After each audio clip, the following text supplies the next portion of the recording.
জায়ানন্দিনী টেলিবাংলা থেকে আমি আছি সবরা জাহান জেরিন। আজকে আপনাদের সাথে পরিচয় করিয়ে দিব একজন তরুণ লেখকের। বই সবসময় স্বাধীনতার কথা বলে, বই মুক্তির কথা বলে, বই বিজয়ের কথা বলে। আজকে তাই তরুণ লেখকের মনে বই নিয়ে যে ভাবনা তা আমরা শুনবো। চলুন পরিচয় করিয়ে দেই আজকের অতিথি শৈবাল নূরের সাথে। শৈবাল নূর, কেমন আছেন আপনি? এই তো ভালো আছি। প্রথমেই ধন্যবাদ জায়ানন্দিনীকে। ভালো আছি এক অর্থে বলা যায়, আর এক অর্থে নানাভাবে বিষণ্ণ আছি। আমাদের দেশের বর্তমান প্রেক্ষাপট অনুযায়ী লেখক কবিদের যে একটা কোণঠাসা অবস্থা, বইমেলায় সেই প্রাণের যে জায়গাটা সেটা অনেকটাই রুদ্ধ হয়েছে। সেই জায়গা থেকে একটু বিষণ্ণ আছি। আচ্ছা, আমরা যেহেতু শুরুটা বইমেলা দিয়ে করলাম, এই বছর বইমেলায় যে আমাদের পরিস্থিতি সে সম্পর্কে শুনতে চাইব। বইমেলার পরিস্থিতি নিয়ে বইমেলার পূর্বেই আমরা একটা শঙ্কা বোধ করেছিলাম যে আমরা এটা ঠিকঠাক প্রপারলি মানে সুন্দরভাবে ডিল করতে পারবো কিনা। কারণ দেশে একটা নতুন একটা সরকার ব্যবস্থা হয়েছে, তাদের গুছিয়ে ওঠা বা সকল কিছু মিলিয়ে বইমেলাটা নতুনভাবে, যেহেতু বাংলা একাডেমিরও অনেক কিছু চেঞ্জ হয়েছে। তো হ্যাঁ, মোটামুটি বইমেলা শুরু হওয়ার পর প্রথম দিকে আমরা যে প্রবলেমগুলো দেখছিলাম যে সিকিউরিটি প্রবলেম গেটে বা বিভিন্ন ইয়াতে, তো তারপরে দুইটা স্টল বন্ধ হয়ে যাওয়া, একজন লেখক রিমান্ড পর্যন্ত যাওয়া, এটা নিয়ে আমরা দাঁড়িয়েছিলাম বইমেলাতে লেখক মঞ্চের সামনে। তো এই পরিস্থিতিগুলো আসলে আমাদেরকে একটু বিষণ্ণ করেছে বা আমরা এটা নিয়ে একটু শঙ্কাবোধ করছি।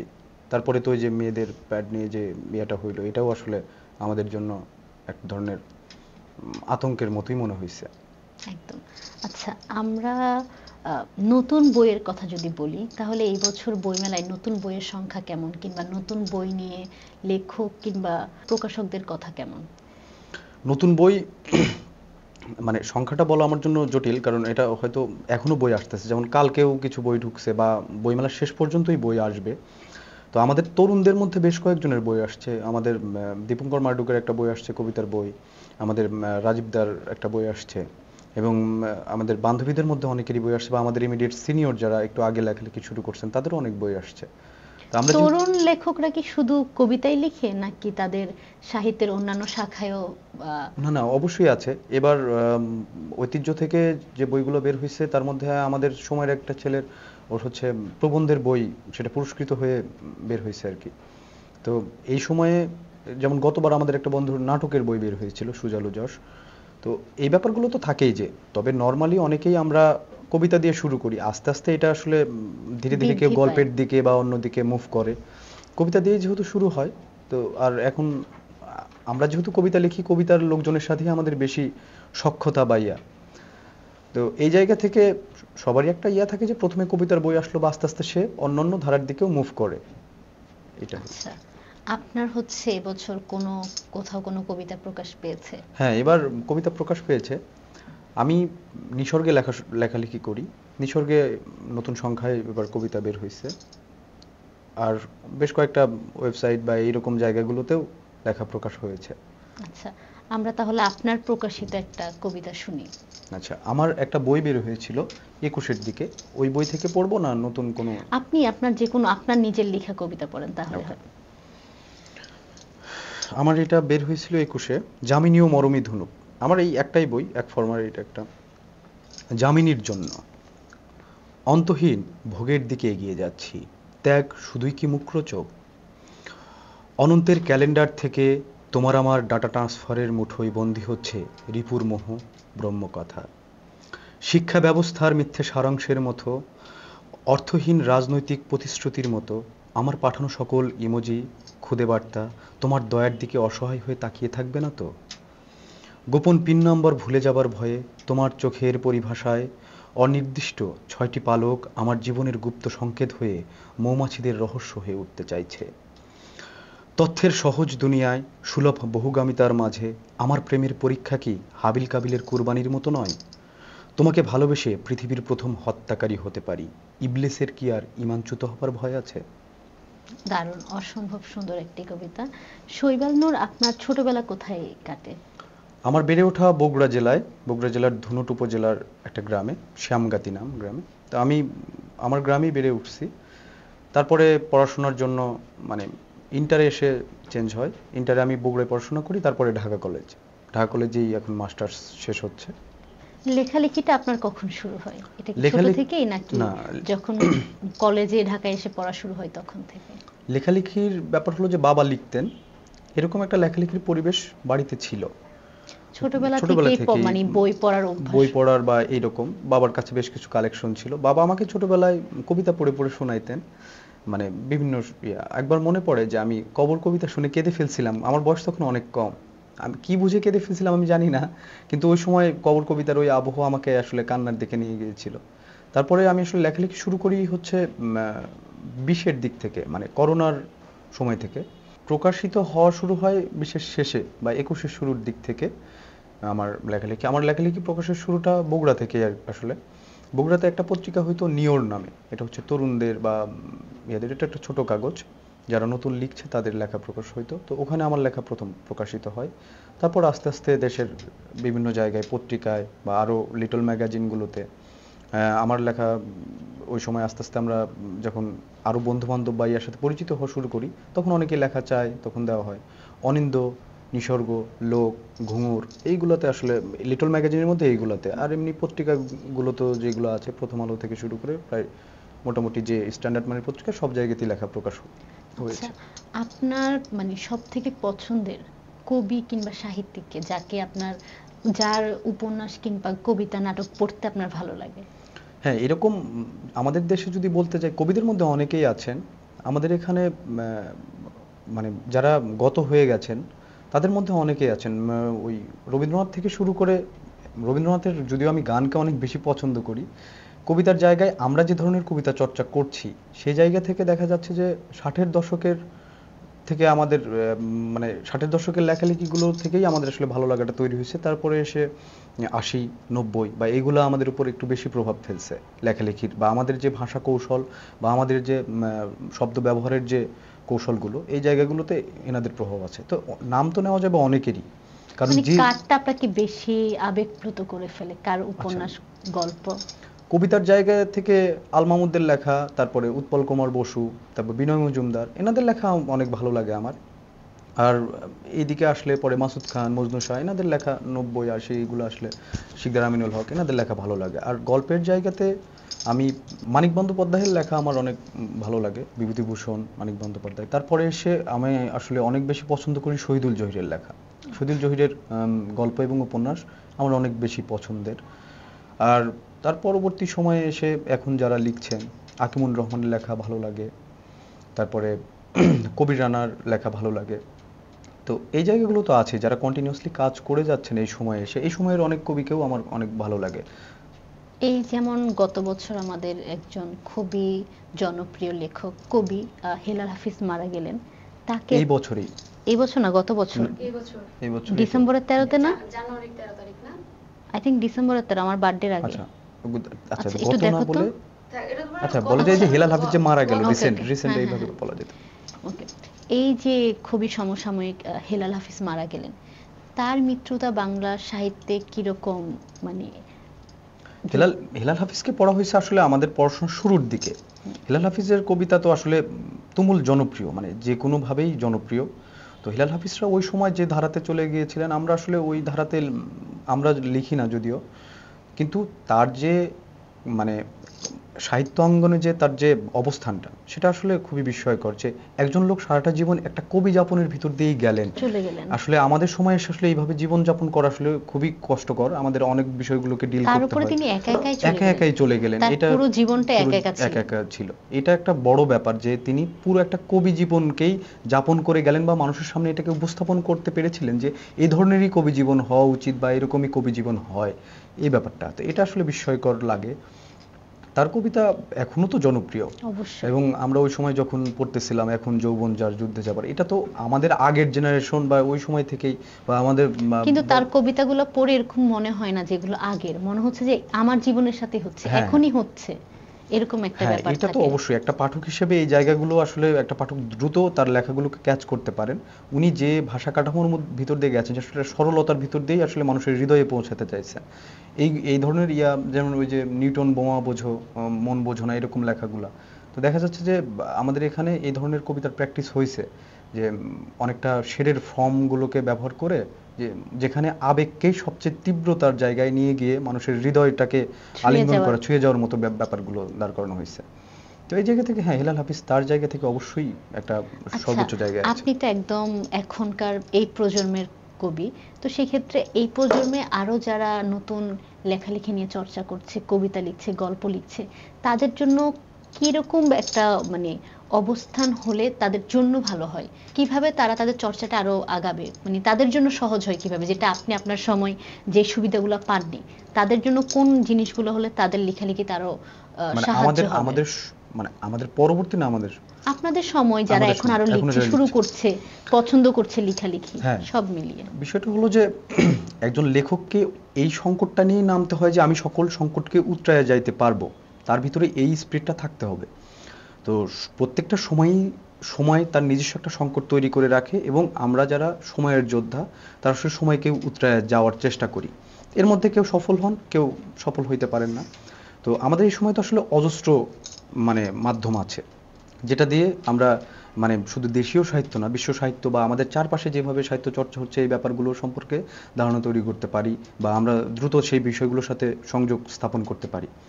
তো সংকট একটা জায়গাতে হয়েছে যে আমাদের জীবনের ব্যস্ততা বাড়ছে, আমাদের জীবনে অর্থনৈতিক ব্যাপারগুলো এমনভাবে জড়িত হয়ে গেছে যে আমরা আসলে পড়াশোনা বা লেখালেখির দিকে ওইভাবে যে নিমগ্নতার যে Focus ব্যাপার, করা যায় ফোকাসটা না। করতে পারতেছি না। কিন্তু তারপরেও আমাদের কাছে সুযোগ আছে।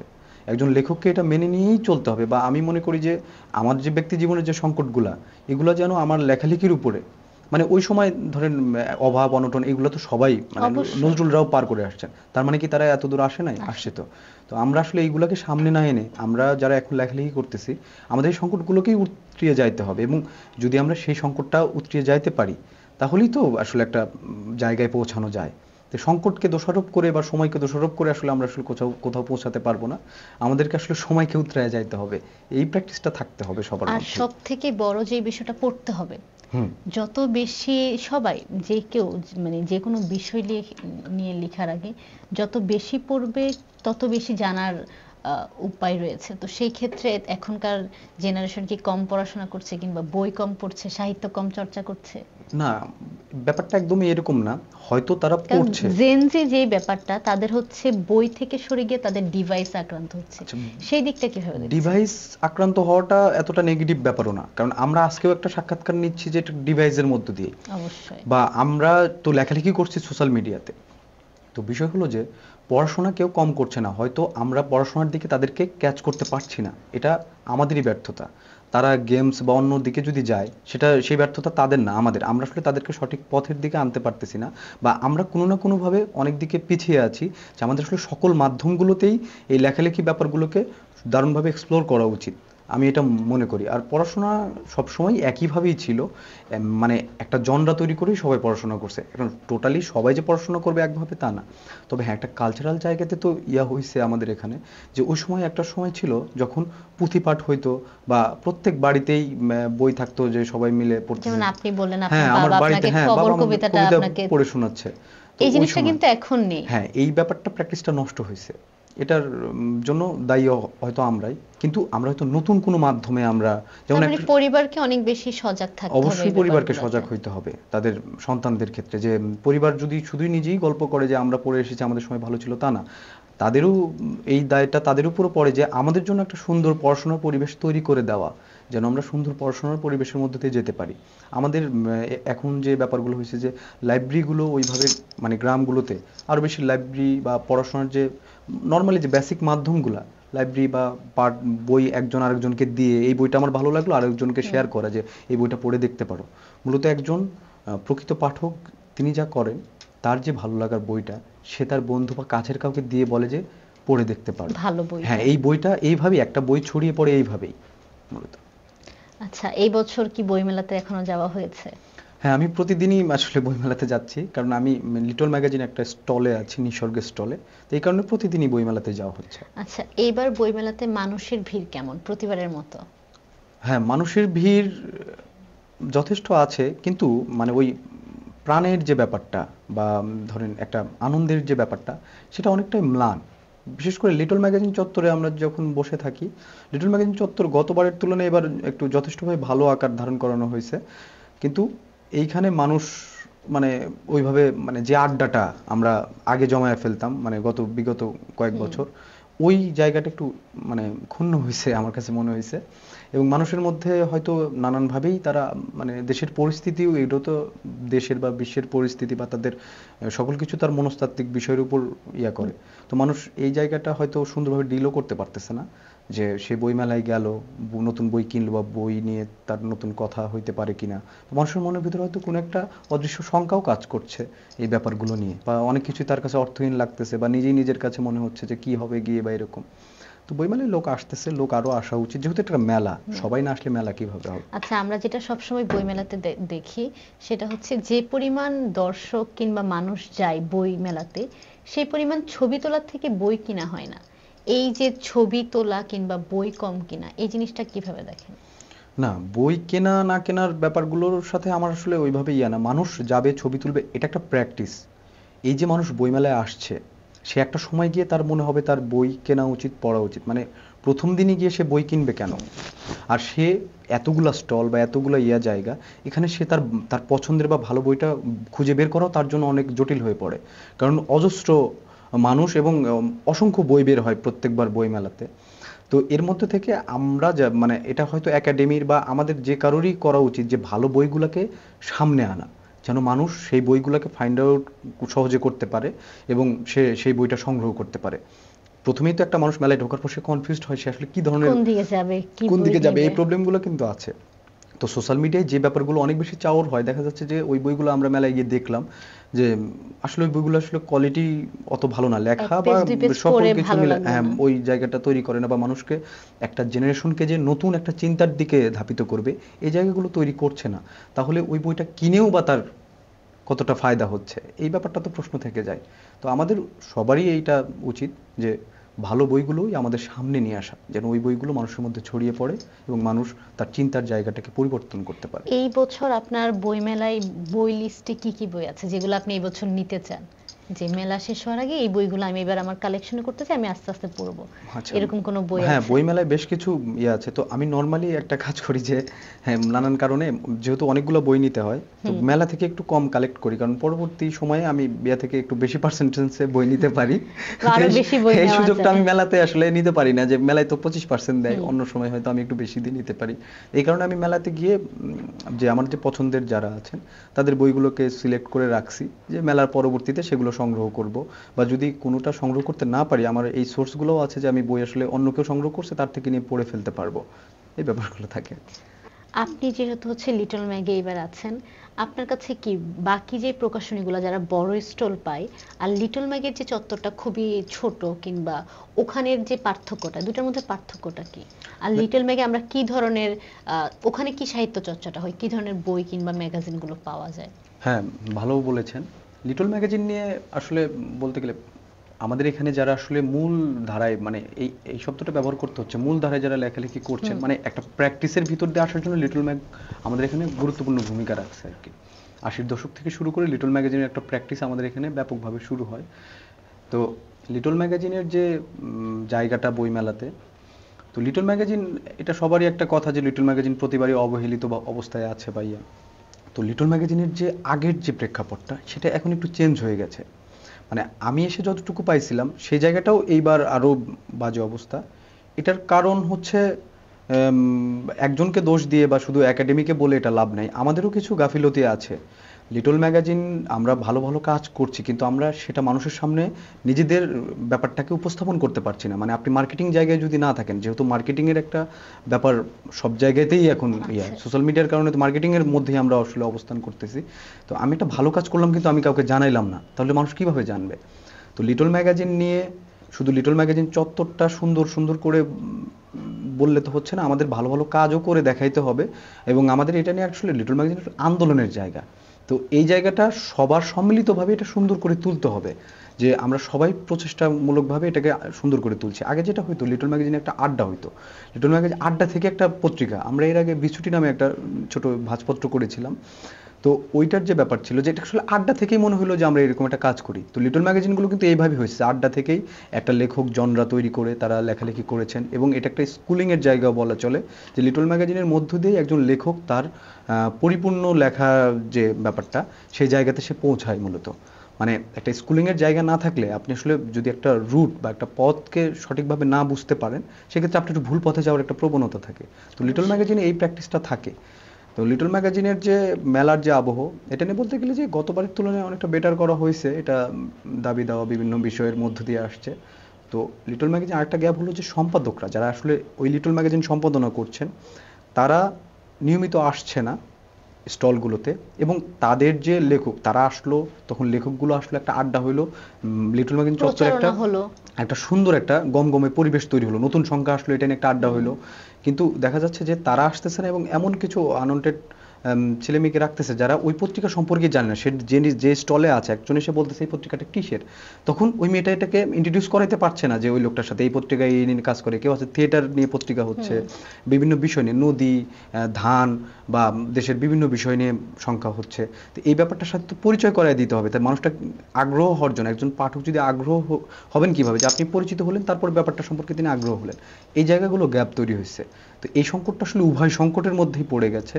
তো আমাদের, যদি আমি লিটল ম্যাগাজিন কর্মী হিসেবে যদি বলি, তাহলে এটা আমাদেরকেই এই সংকটটা উতরে যাইতে হবে। আসলে এই দায়ভারটা অন্যদের কাঁধে দেওয়াটা আসলে বোকামির মতো। আমাদের একটা প্রচেষ্টার মধ্য দিয়েই তো আরেকজন এই ব্যাপারটাকে গুরুত্ব দেবে, এবং লিটল ম্যাগাজিন। তবে বাংলা একাডেমির যে ব্যাপারটা, যে এক পাশে না রেখে যদি লিটল ম্যাগাজিন বইমেলার মাঝখানে, যে একটা দাবি ছিল আমাদের আগে, মাঝখানে দেওয়া হয়, মানে মানুষ বইমেলার যেদিকেই যাক মাঝখান দিয়ে লিটল ম্যাগাজিন হয়ে গেল, তারা দেখলো যে লিটল ম্যাগাজিন একটা আলাদা ব্যাপার, বাকি সব স্টল থেকে একটা আলাদা ব্যাপার, এবং এখানে নানান ধরনের কাজ হয় বিভিন্ন বিষয় নিয়ে। তারা বা যারা নতুন লিখতে আসছে তারা এখানে লিখতেছে, হ্যাঁ, গবেষণামূলক কাজগুলো এখানে হয়, তাহলে এটার সাথে তারা সহজে রিলেট হইতে পারে। এক পাশে হওয়ার কারণে অনেকে হয়তো মেলার একদিক দিয়ে ঘুরে সে মিস করে গেল। এই ব্যাপারটা একটু আছে, যে ডেকোরেশনের ব্যাপারটা আসলে খেয়াল করা উচিত। আচ্ছা, আপনার কি এরকম মনে হয় আমাদের সমাজ সংস্কারের ক্ষেত্রে তরুণদের কবিতা কোনোভাবে ভূমিকা পালন করতে পারে তরুণদের মধ্যে? আমাদের বাংলাদেশের ইতিহাস যদি খেয়াল করি, তাহলে দেখা যাবে যে ওই সময় থেকে ভাষা আন্দোলন থেকে শুরু করে মানে যতগুলা মানে বিপ্লব এখানে ঘটে গেছে, সবগুলাতেই কিন্তু কবিতার নানানভাবে ভূমিকা ছিল। যে দেয়াল লিখন বা যে কোনো কিছুতে স্লোগানে কবিতার একটা ভূমিকা আছে। তো সমাজ সংস্কারের একটা ব্যাপার হলো যে কবিরা আসলে যে জগৎ নিয়ে আসলে মানুষের মধ্যে যে জগৎটাকে উপস্থাপন করতে চায়, এটা আসলে একটা ক্রাইম মুক্ত বা ধরেন যে কোনো ধরনের দুর্নীতি মুক্ত কিংবা একটা। আমরা যদি দেখি আমাদের সমসাময়িক যে আমাদের দেশে পরিবর্তনটা হলো, সেখানেও কিন্তু হ্যাঁ, কবিতার একটা বিশাল ভূমিকা আছে। তো কবি আসলে এইরকম একটা শাশ্বত জায়গায় সোসাইটিকে দেখতে চায়, যেখানে মূলত একটা বৈষম্যহীন জায়গা তৈরি হবে বা মানুষের মধ্যে মূলত সম্প্রীতির জায়গাটা ডেভেলপ করবে। এখন কবি তো তার জায়গা থেকে কাজ করে যাচ্ছেন। তো এখন ওইভাবে কবি তার ভাবটা প্রকাশ হ্যাঁ, করছে, হ্যাঁ, যেটা বাকিদের মধ্যেও কবি মূলত তার লেখার মধ্যে দিয়ে এটাকে, মানে তার ভাষাটাই তো তার লেখা। এখন সমাজ সংস্কারের যে কাজগুলো আমাদের এখানে যেভাবে ডিল হয়, যে পলিটিক্যাল লোকজন এটাকে আলাদাভাবে ইয়া করে, কবি তো আসলে একটা চিন্তার জায়গাকে ডেভেলপ করায়। তা আপনি যখন চিন্তার জায়গা থেকে ডেভেলপ হবেন, চিন্তার জায়গা থেকে আপনি যখন প্রসারিত হবেন, তখন কিন্তু আপনার চারপাশটাকে আপনি পরিবর্তন করতে চাইবেন। তো কবি আসলে ওই জায়গাটাতে কাজ করে, মূলের ওই জায়গাটাতে কাজ করে, যে তিনি আসলে চিন্তার এমন একটা জায়গাটাতে থ্রো করতেছে যে মানুষ ওই জায়গাটা যদি ক্যাচ করতে পারে, বা যারা পারতেছে তারাও তো চেষ্টা করতেছে, হ্যাঁ, এই ভালো লাগাটা বা এই ইয়েটা, সেই মানুষগুলো আসলে ক্রাইমের দিকে কম যাচ্ছে, বা তারা এমন ধরনের নেক্কারজনক অবস্থার মধ্যে যাচ্ছে না যে আসলে সোসাইটির জন্য অনেক খারাপ অবস্থা তৈরি করে। তো কবি আসলে ওই জগৎটার দিকেই মানুষকে ধাবিত করার চেষ্টা করেন, মানে মানুষকে ওই বা পাঠক বা যারা তার কবিতা পড়তেছে তাদেরকে ওই জগৎটার দিকে আহ্বান করেন, যেখানে আসলে একটা শাশ্বত সুন্দর এবং সম্প্রীতির একটা জগৎ রয়েছে। কবিতা আসলে আমাদের সমাজকে সংস্কার করতে অনেক বড় ভূমিকা পালন করে। সেই সবগুলো কথা আজকে আপনার সাথে আমাদের আলোচনা হলো, খুবই ভালো লাগলো। আমরা এই মুহূর্তে আমাদের অনুষ্ঠানের একদম শেষ পর্যায়ে চলে এসেছি। এই মুহূর্তে আমরা আপনার আরেকটা কবিতা শুনে আমাদের অনুষ্ঠানটা শেষ করব। আচ্ছা, ঠিক আছে, বই থেকেই পড়ি তাহলে। জি। মার অসুস্থতা নিয়ে আমার একটা কবিতা ছিল। ফুলের ব্যাধি। মা অসুস্থ হলে পুরো বাড়ি শীতের অটো রাইস মিলের মতো অশরীরী। উঠানে ছিটানো ভাতের মতো নিমিত্তহীন বাগানে শিউলি ফুল ঝরছে, গানহারা সাঝের পাখিরা ঝরছে। মা অসুস্থ হলে দুনিয়ায় নিদয়া নেমে আসে, বাইজিদ বোস্তামি, ওয়েসাল করুণীর শুশ্রূষায় বেঁচে ওঠেন ব্রহ্মাণ্ড, ভরা দামোদর পেরিয়ে যায় সন্তানেরা। ধন্যবাদ। অসাধারণ কবিতা। এটা কি আপনার মায়ের উপর, আপনার নিজের মায়ের উপর? হ্যাঁ, আমার মাকে নিয়ে লেখা। মা অসুস্থ থাকেন ম্যাক্সিমাম সময়ে, তো মা অসুস্থ হলে আমাদের বাড়িটা আসলে মনে হয় যে শীতে ঢেকে যাওয়া শুধু একটা, আমাদের না, আমার মনে হয় যে আমাদের সবার বাসায় হ্যাঁ, মা এবং অসুস্থ থাকলে দুনিয়ায় মনে হয় একটা নিদয়া নেমে আসছে, যে দুনিয়ায় দয়া মায়া নাই, নিশ্চুপ, এরকম কোনো একটা কেমন একটা- শব্দহীন। হ্যাঁ, এরকম একটা। আপনাকে অনেক ধন্যবাদ আমাদের আজকে জায়ানদিনীর অনুষ্ঠানে আসার জন্য। আশা করি আপনি আরো বেশি বেশি বই পড়বেন, আমাদেরকে অনেক বই উপহার দিবেন, আপনার কবিতা উপহার দিবেন। সেই জন্য আপনাকে অনেক অনেক ধন্যবাদ। ভালো থাকবেন। হ্যাঁ, জয়নন্দিনীকেও আমার ধন্যবাদ এবং শুভকামনা জয়নন্দিনীর জন্য। ধন্যবাদ। সুপ্রিয় দর্শক, এতক্ষণ আমাদের সাথে শুনলেন তরুণ লেখক শৈবাল নূরের কথা। আশা করি আপনাদের সকলের ভালো লেগেছে। পরবর্তী অনুষ্ঠানে আপনাদের সামনে নিয়ে আসব আরো কোনো নতুন তরুণ লেখক। সেই পর্যন্ত ভালো থাকবেন, সুস্থ থাকবেন, জায়ানন্দিনীর সঙ্গে থাকবেন। ধন্যবাদ সবাইকে।